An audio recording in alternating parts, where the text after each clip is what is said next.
प्रिय छात्रों, आज हम फिर कक्षा 12 के विद्यार्थियों के लिए नागरिक शास्त्र का पाठ लेके आए हुए हैं। जैसा कि हम आप पढ़ रहे हैं नागरिक शास्त्र का द्वितीय प्रश्न पत्र। द्वितीय प्रश्न पत्र का प्रथम पाठ हम पढ़ रहे हैं। प्रथम पाठ का नाम है राष्ट्र निर्माण की चुनौतियाँ। इसे के अंतर्गत हम पढ़ रहे हैं देशी रियासतों का एकीकरण। आज हम पढ़ेंगे जम्मू कश्मीर का एकीकरण। जैसा कि हम जानते हैं आज़ादी के समय जम्मू कश्मीर में राजा हरि सिंह राज कर रहे थे। राजा हरि सिंह 1825 से ही राजा के रूप में गद्दी नशीन हुए थे। हरि सिंह के समय जम्मू कश्मीर 5 भागों में बटा हुआ था। जम्मू और कश्मीर, लद्दाख, गिलगिट तथा बाल्टिस्तान। इन 5 भागों को मिलाकर के जम्मू कश्मीर को एक विशाल राज्य बनाने का श्रेय डोगरा राजपूतों को जाता है, जिसकी सीमाएं अफगानिस्तान, चीन और तिब्बत को छूती थी। स्वाधीनता के समय जम्मू कश्मीर की जनसंख्या लगभग 42 लाख थी, जिसमें 76% लोग मुस्लिम थे। शेष में हिंदू, सिख और बौद्ध थे। क्योंकि राजा हिंदू थे, इसलिए शासन के महत्वपूर्ण पदों पर हिंदू अधिकारी काबिज थे। डोमिनिक लेपियर ने अपनी किताब फ्रीडम एट मिडनाइट में ये लिखा है कि राजा हरि सिंह की इच्छा आज़ाद रहने की थी। 12 अक्टूबर 1947 को उनके प्रधानमंत्री दिल्ली की एक मीटिंग में ये बात कही थी कि राजा साहब ने मुझसे कहा था कि हम न पाकिस्तान में विलय करेंगे न हिंदुस्तान में, बल्कि जम्मू कश्मीर को एक स्वाधीन मुल्क बनाएंगे और इसे पूर्व का स्विट्जरलैंड बनाएंगे। तत्कालीन भारत सरकार के गृह सचिव बीपी मेनन ने भी अपनी किताब the story of the integration of the Indian state में विस्तार से लिखा है कि किस तरह से पाकिस्तान ने जम्मू कश्मीर में आक्रामक कार्रवाई की। मेनन ने यह भी लिखा है कि अन्य रियासतों के मुकाबले जम्मू कश्मीर का भारत में विलय या एकीकरण अधिक जटिल था और इस कठिन कार्य को करने में ये लोग बहुत ही सूझबूझ से आगे बढ़े। जम्मू कश्मीर के बारे में पाकिस्तान जूनागढ़ के समय से ही, जूनागढ़ के विलय के समय से ही पैंतरेबाजी कर रहा था। जूनागढ़ के दीवान को अबदस्त कराना, नया दीवान बनाना, जूनागढ़ के 14 अगस्त 1947 को प्रस्ताव भिजवाना कि जूनागढ़ पाकिस्तान में विलय करता है और ऐलान कर दिया। फिर उस ऐलान को, उस पत्र को जिन्ना के द्वारा 1 महीने तक छिपाए रखना, यह सब पैंतरेबाजी थी कश्मीर के लिए। उन्होंने ये भी लिखा है कि मोहम्मद अली जिन्ना जूनागढ़ को राजनीतिक प्यादे के रूप में प्रयोग कर रहे थे, केवल कश्मीर के लिए। उनकी यह विश्वास था कि जब भारत सरकार को यह मालूम होगा कि जूनागढ़ पाकिस्तान में विलय होगा, क्योंकि जूनागढ़ के शासक मुस्लिम थे और जनता हिंदू थी, और ठीक जम्मू कश्मीर में शासक हिंदू थे, जनता मुस्लिम थी, मुस्लिम बहुल थी। तो जब भारत सरकार को मालूम होगा कि हिंदू बहुल आबादी वाला राज्य जूनागढ़ का शासक मुस्लिम यह निर्णय कर लिया कि हम पाकिस्तान में विलय करेंगे, तो भारत सरकार की प्रतिक्रिया होगी कि वहाँ की सरकार को नहीं बल्कि वहाँ की जनता को यह अख्तियार है कि वह किस राज्य में विलय करे। जब भारत ऐसी मांग करेगा तो हम उसी के फार्मूले से हम मांग करेंगे। यही बात जम्मू और कश्मीर पर भी लागू की जानी चाहिए कि वहाँ की जनता को अख्तियार हो कि वह किस राज्य में विलय करे। राजमोहन गांधी ने भी अपनी किताब पटेल की जीवनी पटेल ए लाइफ में इस बात का उल्लेख किया है कि जिन्ना भारत की जाल में ही भारत को फंसाना चाहते थे। अब बारी हिंदुस्तान की थी कि वह पाकिस्तानी योजना को किस तरह से विफल करे। यह जिम्मेदारी पंडित जवाहरलाल नेहरू और सरदार वल्लभ भाई पटेल को दी गई। इधर 22 अक्टूबर 1947 को 22 अक्टूबर 1947 को 300-400 ट्रकों में अफरीदी, महसूद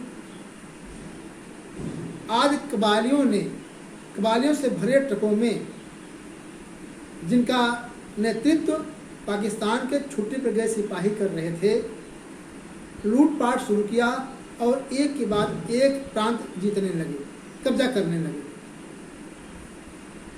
और 24 अक्टूबर 1947 तक 24 अक्टूबर 1947 तक एक कबायली कब्जा करते हुए श्रीनगर के समीप पहुंच गए और उन्होंने माहुरा पावर हाउस को बंद कर दिया, जिससे वहां अंधेरा छा गया। क्योंकि राजा हरि सिंह का सपना था आज़ाद रहने का और वे इन कबालियों का मुकाबला करने में असमर्थ थे, इसलिए वे सपना अपना छोड़ करके हिंदुस्तान से गुहार लगाई कि मेरी रक्षा किया जाए। 25 अक्टूबर सन 47 को 25 अक्टूबर 1947 को दिल्ली में आपातकालीन राष्ट्रीय रक्षा समिति की बैठक बुलाई गई और उसमें निर्णय लिया गया कि तत्कालीन गृह सचिव मेनन को जम्मू कश्मीर भेज करके ज़मीनी हालत जाना जाए। जैसे ही मेनन जम्मू कश्मीर पहुँचे, उन्हें यह नज़ारा लगा कि यहाँ आपात ऐसी स्थिति उत्पन्न हो गई है और 2 दिन के अंदर ही कबायली जम्मू और कश्मीर पर कब्जा कर लेंगे। वे तुरंत वापस लौटे और वापस लौट करके अपनी बात बताई, लेकिन तब तक जम्मू कश्मीर एक स्वाधीन रियासत थी। तो स्वाधीन रियासत पर सैनिक कार्रवाई करना माउंटबेटन निष्क्रिय थे या उदासीन थे।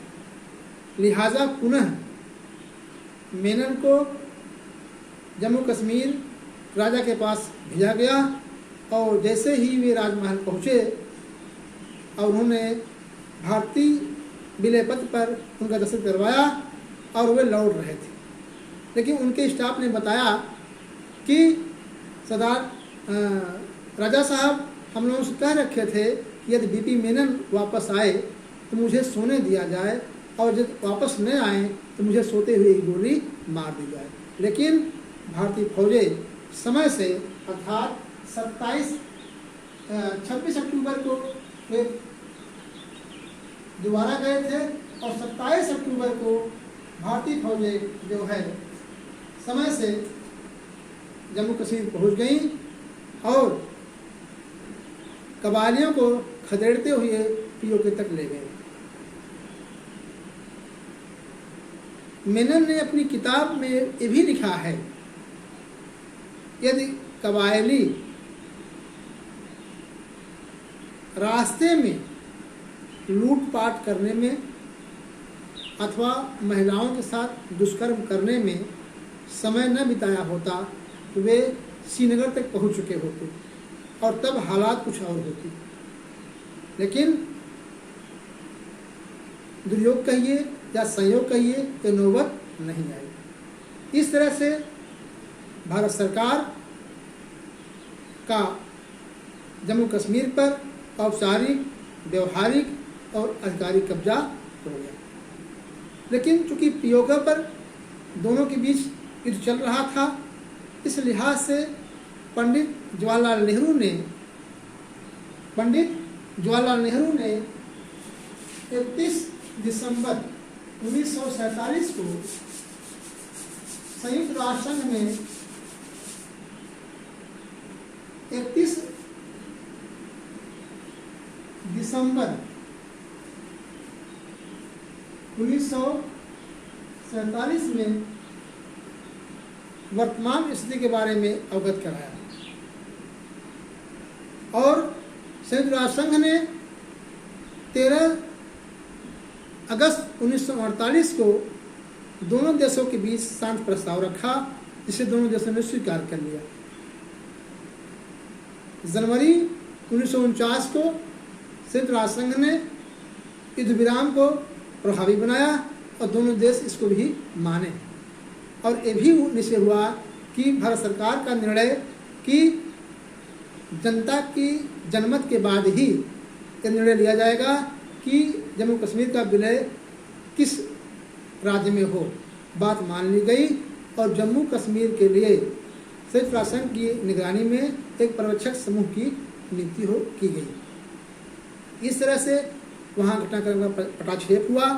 जहाँ तक राजशाही की बात है, जहाँ तक जम्मू कश्मीर की राजशाही की बात है, तो जवाहरलाल नेहरू ने यह बात पटेल पर छोड़ दिया था।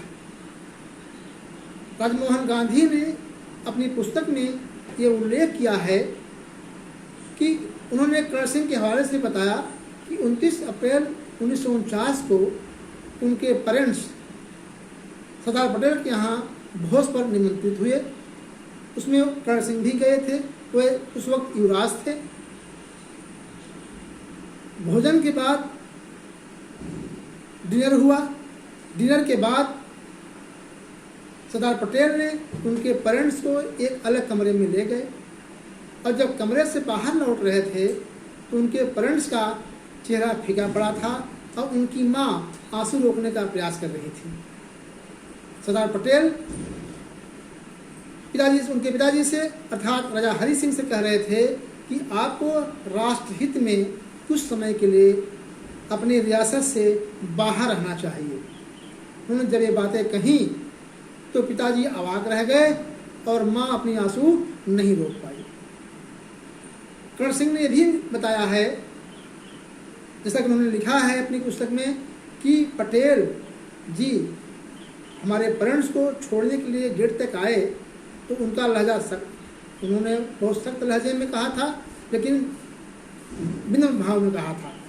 वह यह जो है लहजा सख्त वो अंतः बना रहा, उनका चेहरा बिछा हुआ था, उनके मुद्रा में कोई भावभंगिमा परिवर्तित नहीं हुई। इस तरह से राजशाही का पटाक्षेप हुआ। इसी बीच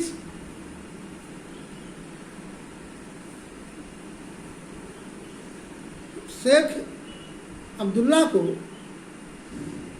जम्मू कश्मीर को आपातकालीन प्रशासक नियुक्त किया गया। आपातकालीन प्रशासक नियुक्त किया गया और वह जो है 25 अक्टूबर 1947 को उन्हें आपातकालीन प्रशासक बनाया गया। 25 अक्टूबर 1947 को सरकार चलाने के लिए। इसी बीच 1950 में जब भारतीय संविधान लागू हुआ तो भारतीय संविधान के अंतर्गत अनुच्छेद 370 के द्वारा जम्मू कश्मीर को एक विशेष राज्य का दर्जा दिया गया और उसके तत्काल बाद 35 से भी लगाया गया, जो विशेष सुविधा जम्मू कश्मीर को दी गई। इस तरह से जम्मू कश्मीर में एक विशेष राज्य का दर्जा दिया गया। जम्मू कश्मीर के लिए 1951 में संविधान सभा का गठन किया गया। वह संविधान सभा 6 फरवरी 1954 को जम्मू कश्मीर का भारत में विलय का अनुमोदन कर दिया और 17 नवंबर 1956 को जम्मू कश्मीर के लिए संविधान सभा ने एक नया संविधान लागू किया, स्वीकार कर लिया और अपना कार्य पूर्ण करने के बाद 26 जनवरी 1957 को संविधान सभा भंग हो गई।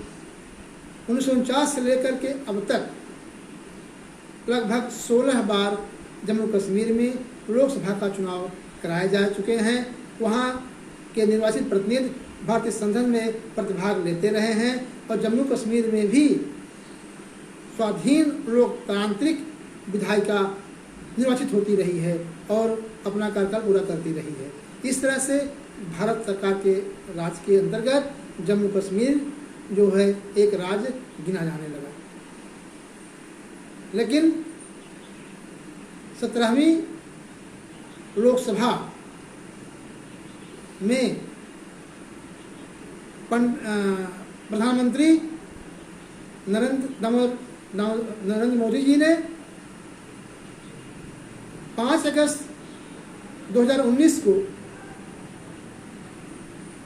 धारा 370 और 35 से समाप्त कर दिया और जो विशेष राज्य का दर्जा जम्मू कश्मीर को दिया गया था वो वापस ले लिया और जम्मू कश्मीर को 2 केंद्र प्रदेश बना दिया, जम्मू कश्मीर और लद्दाख।